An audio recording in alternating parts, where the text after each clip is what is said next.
네, 토마토 모닝 빅데이터 시간입니다. 간밤에 미증시는 반도체 업황에 대한 우려감에 나스닥 지수가 2.2% 하락하면서 마감했는데요. 최근 우리 시장에 주도주가 없는 가운데 종목별로 움직임을 달리하는 개별 장세가 이어지고 있는 요즘이죠. 크리스마스 연휴를 앞두고 마지막 장인 오늘도 전일 수급을 통해서 오늘 장 시장 흐름 미리 체크해 보도록 하시죠. 네, 먼저 코스피 시장입니다.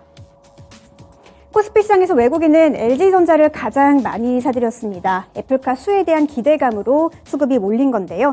어제 한 매체가 LG그룹이 애플카 협업을 위해서 공동 협의체를 구성했다는 보도에 장중에 주가가 6% 넘게 상승했지만 LG전자 측은 이에 대해서 사실 무근이라고 밝혔습니다.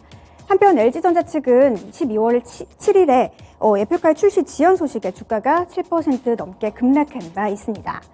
그 밑으로도 풍문에 의해서 주가가 움직인 종목입니다. 해운 관련주 HMM 쪽으로도 외국인들의 매수세가 들어왔는데요.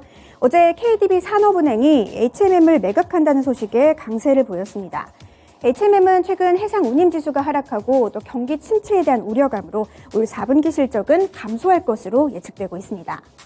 그 밑으로는 자동차 관련주 현대차로도 외국인들의 매수세가 들어왔는데요. 최근 미국의 IRA 법안 관련해서 시장에 우려감이 계속해서 있는 종목이죠. 하지만 바닥에 대한 기대감으로 어제는 외국인들이 현대차를 담았습니다. 그리고 화장품 관련주 아모레퍼시픽으로도 수급이 들어왔는데요.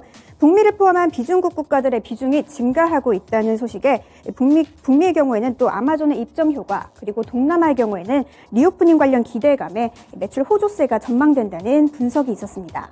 그리고 밑으로는 국민성장주 네이버 쪽으로도 외국인들의 매수세가 이어졌네요. 이어서 기관 쪽도 살펴보도록 하시죠. 네, 기관 쪽에서는 삼성전자와 SK하이닉스 반도체 투톱을 가장 많이 사들였습니다. 미국의 반도체 업계를 대표하는 기업이죠. 마이크론 테크놀로지가 예상치보다 더 저조한 실적을 받은 가운데 이 두 종목에도 올 4분기 실적을 발표를 앞두고 부정적인 전망이 계속해서 나오고 있는데요. 하지만 전거래일 필라델피아 반도체 지수가 약간의 소폭 상승을 보여주면서 이 두 종목으로 기관의 매수세가 들어왔습니다. 그리고 마찬가지로 네이버 쪽으로도 기관의 매수세가 들어온 상황이고요. 또 하이브는 어제 주가는 2거래일 연속 강세를 보였는데요. 올해 데뷔한 걸그룹이죠. 뉴진스의 신곡 디토가 기대감을 모으면서 주가는 2거래일 연속 강세 보였습니다. 그리고 자동차 관련주 중에서 기아를 기관은 담았습니다. 이어서 코스피 시장 매도 상황도 살펴보도록 하시죠. 네, 코스피 시장에서 외국인들은 삼성전자와 SK하이닉스 기관과는 달리 가장 많이 팔았습니다. 계속해서 우려감이 있는 종목이고요. 포스코홀딩스와 삼성 SDI 2차전지 쪽으로도 매도세가 나왔습니다.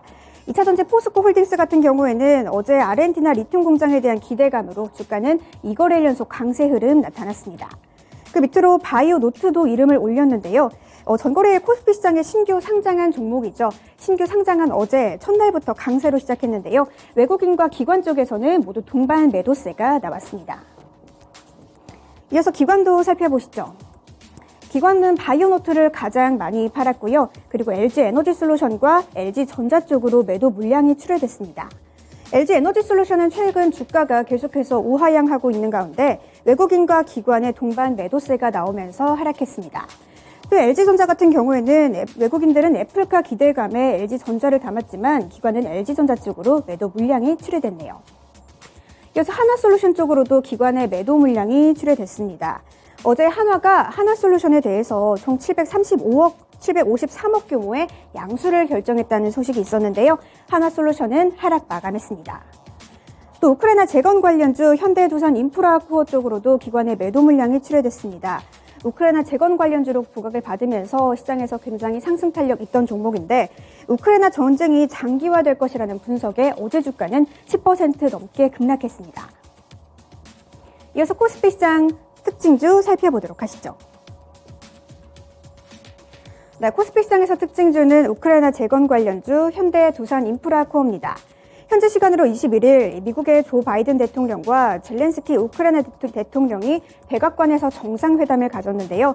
이 회담을 마친 뒤 연 공동 기자회견에서 바이든 대통령은 우크라이나는 평화를 추구하지만 러시아는 그렇지 않다며 푸틴은 이 잔인한 전쟁을 끝낼 의사가 전혀 없다고 언급했습니다. 이에 젤렌스키 대통령도 단지 평화를 위해서 내 나라와 영토, 주권 그리고 자유를 타협할 수는 없다며 강경한 의지를 내비쳤는데요. 이 우크라이나 전쟁이 보다 장기화될 것이라는 전망에 어제 현대두산 인프라코어 그리고 데모 같은 우크라이나 재건 관련주들이 하락 마감했습니다. 이어서 코스닥 시장 수급도 살펴보시죠. 네, 코스닥 시장에서 외국인은 LNF를 가장 많이 사들였습니다. 그리고 하이드로 리튬, 에코프로비엔 같은 2차전지 관련주 쪽으로 수급이 들어왔는데요. 특히 하이드로 리튬 같은 경우에는 최근 리튬 관련주가 시장에서 부각을 받으면서 어제도 7% 넘는 강세로 마감을 했습니다. 그리고 공구음원도 이름을 올렸는데요. 무상증자 권리락으로 큰 이슈가 있었던 공구음원 어제는 실적과 또 중국의 리오프닝 기대감으로 외국인들이 담았고요. 엔터 관련주 YG 엔터테인먼트도 이름을 올렸습니다. YG 엔터테인먼트는 어제 보복 협박 등의 협의로 기소된 양현석 전 YG 대표에게 무죄 선고가 내려졌다는 소식에 어제 시장에서 YG 엔터테인먼트는 물론 YG 플러스까지 주가 강세를 보였습니다. 이어서 기관 쪽도 살펴보도록 하시죠. 네, 기관에서는 LNF 그리고 에코프로비엠 2차전지 쪽으로 매수세가 들어왔는데요. LNF 같은 경우에는 기관이 3거래일 만에 매수세로 전환을 하면서 주가도 3거래일 만에 강세로 나타났습니다. 또 CJ ENM과 스튜디오 드래곤, 콘텐츠 관련주를 기관은 많이 담았고요. 셀트리온 헬스케어 쪽도 기관의 매수세가 이어졌습니다. 셀트리온 헬스케어는 어제 셀트리온 삼형제가 모두 주가 상승하면서 마감했습니다. 이어서 코스닥 시장 매도 상황도 살펴보시죠. 네, 외국인은 기관과는 반대로 CJ ENM 그리고 스튜디오 드래곤 콘텐츠 관련주를 많이 매도했습니다. 그리고 에코프로 쪽으로도 매도 물량이 출회됐는데요.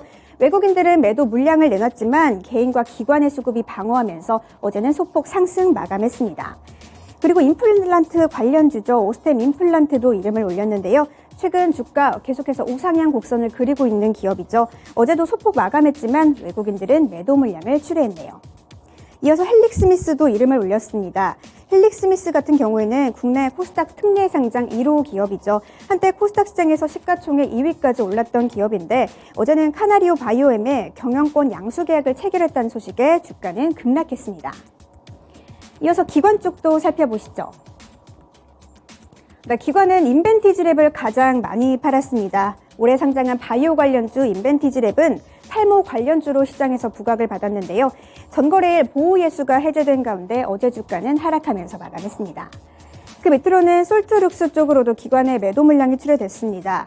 국내 AI 기업 솔트룩스는 최근 미국 기업 오픈AI가 출시한 대화형 인공지능 이 챗GPT가 주목을 받고 있는 가운데 솔트룩스가 이 챗GPT 수준의 대화와 지식 기능을 갖춘 추체 서비스 루시아를 내년 초에 상용화한다는 기대감에 주가는 강세를 보였는데요. 기관은 매도 물량을 출회했습니다. 이어서 진성TC 쪽으로도 매도 물량이 출회됐습니다. 기관은 5거래일 연속 매도세를 보였습니다. 밑으로는 5G 관련주죠. 이노와이어리스 그리고 에이스테크 쪽으로도 기관의 매도세가 나왔는데요. 어제 시장에서 5G 관련주들 그래도 상대적으로 전반적으로 견조한 흐름 보인 반면 기관은 물량을 내놨습니다. 특히 이노와이어리스 같은 경우에는 4분기 역대급 실적이 예상된다는 분석에도 기관은 내우면서 마감을 했습니다. 이어서 코스닥 시장 매도 특징주 살펴보시죠. 네, 코스닥 시장에서의 특징주는 YG 엔터테인먼트입니다. 최근 본격적인 리오프닝을 앞두고 내년 엔터주들의 업황도 크게 개선될 것이라는 기대감이 모이고 있는데요. 유한타증권에 따르면 2023년 엔터 4사의 합산 영업이익은 전년 대비 17%가량 증가할 것으로 내다봤습니다. 이런 가운데 어제 양현석 전 YG 대표에게 협박 등의 혐의에 대해서 1심에서 무죄가 선고되면서 YG 엔터테인먼트와 YG 플러스의 주가가 어제 강세를 보였습니다. 이어서 오늘의 주요 일정도 체크해보시죠. 네, 첫 번째 일정입니다. LG이노텍의 테슬라 1조 원대 카메라 모듈 수주 관련 재공시 일정입니다. 구체적인 사항이 결정되는 시점 등에 따라 공시 일정은 유동적이기 때문에 LG이노텍에 대한 공시 부분을 잘 체크해 보시면 좋겠습니다. 네, 두 번째 일정입니다. 두 번째 일정은 일본의 11월 소비자 물가지수 CPI 발표 일정입니다.